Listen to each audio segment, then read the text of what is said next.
दोस्तों, आज की कहानी है माँ मैं इसे अपनी पत्नी नहीं मानता। दोस्तों, कहानी शुरू करने से पहले अगर आपने चैनल को सब्सक्राइब नहीं किया हो तो कर लीजिए ताकि आपके पास पहुंच सके हर नया वीडियो। सुशांत, आपकी चाय रखी है, नाश्ते में क्या बना दूं आपके लिए? सलोनी ने अपने पति सुशांत से कहा। मैंने तुमसे कितनी बार कहा मुझसे बात करने की कोशिश ना किया करो, बार बार मेरे सामने मत आया करो, पूरा दिन खराब कर दिया। मेरे खाने पीने का इंतजाम माँ या शांताबाई कर दिया करेगी। सुशांत ने गुस्से से कहा, सलोनी तुम्हारी पत्नी है, ये सच से सही तुम मानो या ना मानो, कोई अपनी पत्नी से ऐसे बात करता है क्या? सुशांत की माँ जया जी बोली, मैं इसे अपनी पत्नी नहीं मानता। मेरे मना करने पर भी इमोशनली ब्लैकमेल करके आप लोगों ने जबरदस्ती शादी करवाई थी। ये लड़की मुझे जरा भी पसंद नहीं है। कहा चौदहवीं का चांद लाने का सपना देखता था, अब अमावस की रात ले आई हो। सुशांत बोला, बोलने से पहले सोच लिया करो कि क्या बोलने जा रहे हो तुम। बचपन में तो खूब दोस्ती थी तुम्हारी, इससे रोज इसके घर में जाकर साथ खाना खाते थे, क्योंकि तब उसके रंग रूप से ज्यादा तुम्हें उसका तुम्हारे प्रति व्यवहार अच्छा लगता था। जया जी बोली, इस लड़की से दोस्ती तक ठीक है, लेकिन प्यार शादी का तो मैंने सपने में भी नहीं सोचा था। अब आप अपनी बहू के साथ समय बिताओ, मैं चलता हूँ ऑफिस, कम से कम 8 घंटे तो सुकून के मिलेंगे, लंच भी बाहर कर लूंगा। सुशांत गुस्से से बोलता हुआ बाथरूम में घुस गया। जया जी, उनके पति आलोक जी इलाहाबाद के रहने वाले थे। सलोनी का परिवार 20 साल से उनका पड़ोसी था। वे एक दूसरे के पड़ोसी से ज्यादा पारिवारिक सदस्य बन गए थे। सलोनी कद काठी से सुडौल लड़की थी, नाक नक्श भी तीखे थे, बस रंग गोरा ना होकर गेहुआ था। वो पहली नजर में किसी का प्यार नहीं हो सकती थी। सलोनी सुशांत की अच्छी दोस्त थी। सुशांत ने उसे एक दोस्त के नजरिए से देखा था, गर्लफ्रेंड या पत्नी बनाने का तो उसने सोचा ही नहीं था। 12वीं के बाद सुशांत इंजीनियरिंग की पढ़ाई करने बेंगलुरु चला गया। साल में 1-2 बार जरूर आता। कॉलेज में सुशांत की मुलाकात दिशी नाम लड़की से होती है, जो बला की खूबसूरत होती थी, जो उसे एक बार देखे देखता ही रह जाए। सुशांत पहली नजर में दिल हार बैठा। सुशांत ने कॉलेज खत्म होने पर दिशी से अपने दिल की बात कही और शादी के लिए आवेदन किया था, लेकिन दिशी ने इनकार कर दिया, क्योंकि उसकी शादी उसके माता पिता ने कहीं और तय कर दी थी। सुशांत दिशी को भुला ना पाया। वह नहीं जानता था कि ये केवल आकर्षण है, प्यार नहीं। इधर इलाहाबाद में सलोनी के पिता को कैंसर हो जाता है और बीमारी का पता तब चला जब कैंसर अपने आखिरी चरण में था। उनके बचने की संभावना ना के बराबर थी। अस्पताल में पड़े पड़े उन्हें बस अपनी बेटी की ही चिंता सताती रहती। सुशांत के माता पिता ने उन्हें आश्वासन दिया कि वह सलोनी को अपने घर की बहू बना लेंगे, क्योंकि सलोनी थी भी संस्कारी, गुणी और सुशांत की दोस्त। आश्वासन पाकर सलोनी के पिता चिंता मुक्त होकर स्वर्ग सिधार गए। कुछ समय बाद सुशांत को बेंगलुरु में ही नौकरी मिल गई। नौकरी मिलते ही सुशांत के माता पिता ने उसके सामने सलोनी से शादी करने का प्रस्ताव रखा, जो सुशांत ने खारिज कर दिया। उस सलोनी से मेरा क्या मेल, कम से कम मेरे रंग से उसका रंग तो मिला लेते। मुझे खूबसूरत पत्नी की चाह है। किसी तरह सुशांत के माता पिता ने उसे सलोनी से शादी करने को राजी कर दिया। सुशांत अपने माता पिता को बहुत मानता था, इसलिए उनकी बात का विरोध कर न सका, पर सलोनी को दिल से अपना भी न सका। शादी के बाद सलोनी सुशांत के साथ बेंगलुरु आ गई। कुछ ही दिनों में उनकी गृहस्थी को देखने जयाजी भी आ गए, लेकिन यहाँ आकर उन्होंने देखा कि उनके बेटे ने सलोनी को पत्नी का दर्जा नहीं दिया है और बात बात पर उसे अपमानित भी करता है। जयाजी सुशांत को समझाने की बहुत कोशिश करती है।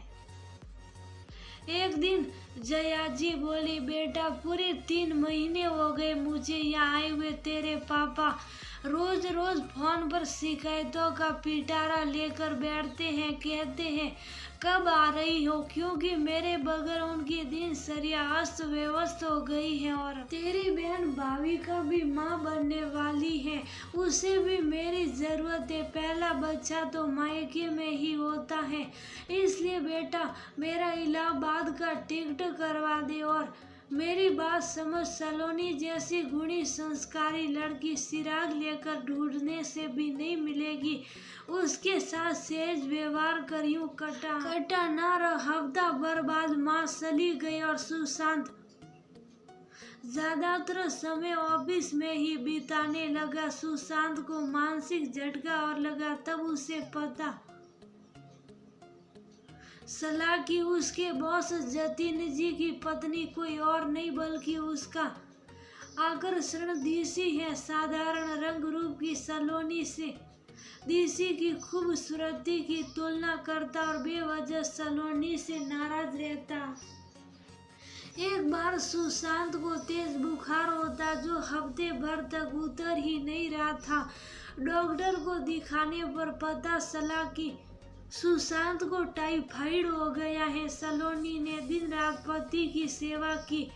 ऐसा लग रहा था मानो उसका एकमात्र उद्देश्य संतुलित खाना वक्त पर काटा।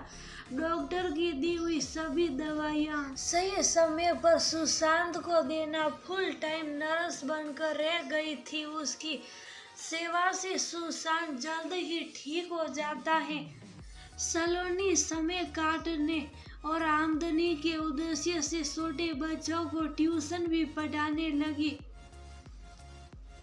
समय से एक बार फिर करवट बदली। सुशांत का एक्सीडेंट हो जाता। डॉक्टर ने 4 महीने के लिए प्लास्टर पैरों में लगा दिया। बार बार ऑफिस से छुट्टी लेने और अपना काम सही से ना करने के कारण सुशांत को नौकरी से निकाल दिया जाता। सुशांत तनाव में रहने के कारण काम पर पूरा फोकस नहीं करता था। इस बीच सलोनी ट्यूशन की आमदनी और घरेलू बसर से घर चला रही और पति को सहारा दे रही थी। सुशांत के पिता भी बेटे का हाल देखकर हफ्ते भर रहकर चले जाते। सलोनी ने सोच लिया था कि सुशांत के ठीक होने पर वह यहाँ से चली जाएगी, क्योंकि सुशांत उसे पत्नी के रूप में पसंद नहीं करता था और तनाव में रहता था। सुशांत की तबीयत देखने उसका ऑफिस कलीग रोहन आता। अब कैसे हो सुशांत? रोहन ने पूछा। पहले से बेहतर हूँ, अगले हफ्ते प्लास्टर निकल जाएगा, फिर दूसरी नौकरी की तलाश करता हूँ। और बताओ ऑफिस में क्या सारा? सुशांत ने पूछा। अरे अपने बॉस जतिन जी का उनकी पत्नी दीसी जी से तलाक होने वाला है। रोहन बोला। अरे ये क्या कह रही हो? सर की वाइफ तो बहुत खूबसूरत है, भला उनसे कौन तलाक ले सकता है? सुशांत ने कहा। अरे एक सफल शादी के लिए खूबसूरती ही सब कुछ नहीं होती, घर रिश्ते संभालने की कला भी होनी चाहिए, जो दीसी जी में नहीं थी। सुनने में आया है कि दीसी जी एकदम नक्सड़ी तुनक मिजाज, ससुराल में किसी से भी बनाकर नहीं रखा, ना सास ससुर को सामान देना जानती, न छोटों को प्यार, घर का एक काम भी नहीं आता, बस घूमना फिरना, बाहर खाना पीना, ऐसे तो जीवन नहीं करता। तुम्हें याद है जतिन जी को एक बार जॉइंटिस हो गया था, ऐसी हालत में भी देसी जी उन्हें छोड़कर अपने दोस्तों के साथ हफ्ते भर के लिए शहर से बाहर चली गई। माँ ने उनकी सेवा की। जतिन जी के मन से उतर चुकी थी, पर जैसे तैसे शादी निभा रहे थे, पर सहन करने की भी इंतहा होती है। उन्होंने देसी जी को समझाने की बहुत कोशिश की, लेकिन वो अपनी गलती मानने को तैयार नहीं हुई और ससुराल वालों पर झूठा दहेज का पुलिस केस कर दिया। जतिन जी और उनके माता पिता की बहुत बदनामी हुई। जतिन जी ये सदमा बर्दाश्त नहीं कर पाए। जिस पत्नी के लिए उन्होंने कुछ नहीं किया, उसे इतना प्यार दिया, सम्मान दिया, उसी पत्नी ने उनकी और उनके परिवार की प्रतिष्ठा खराब कर दी। जतिन जी ने एक अच्छे वकील की सेवा ली। जतिन जी ने ऐसे कई प्रमाण प्रस्तुत किए जिससे साबित होता था कि उनकी पत्नी ने दहेज का झूठा आरोप लगाया था।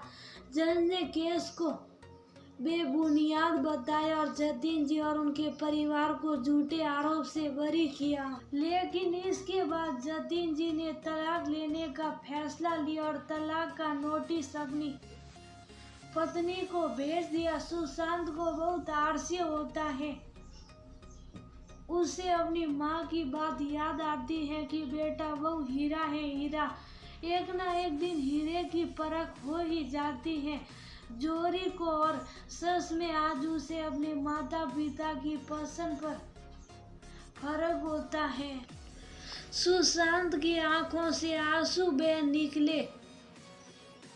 सुशांत को रात भर नींद नहीं आई। अगले दिन जब सलोनी उसे सूप देने आती है तो वह सलोनी का हाथ पकड़कर कहता है, सलोनी जरा मेरे पास बैठो। सलोनी को कुछ अजीब लगा। सलोनी मुझे माफ कर दो, जो बात माँ ने तुम्हारे अंदर देखी थी वो मैं देख नहीं सका, बहुत ना समझ था मैं, लेकिन अब समझ चुका हूँ कि सुंदरता अस्थायी चीज और चरित्र स्थायी चीज है। सुंदर चेहरे को शायद आपका बुरे वक्त में साथ छोड़ देते, लेकिन सुंदर मन आपका साथ मरते दम तक निभाएंगे। सुशांत की आंखें दिल का हाल कह रही थी।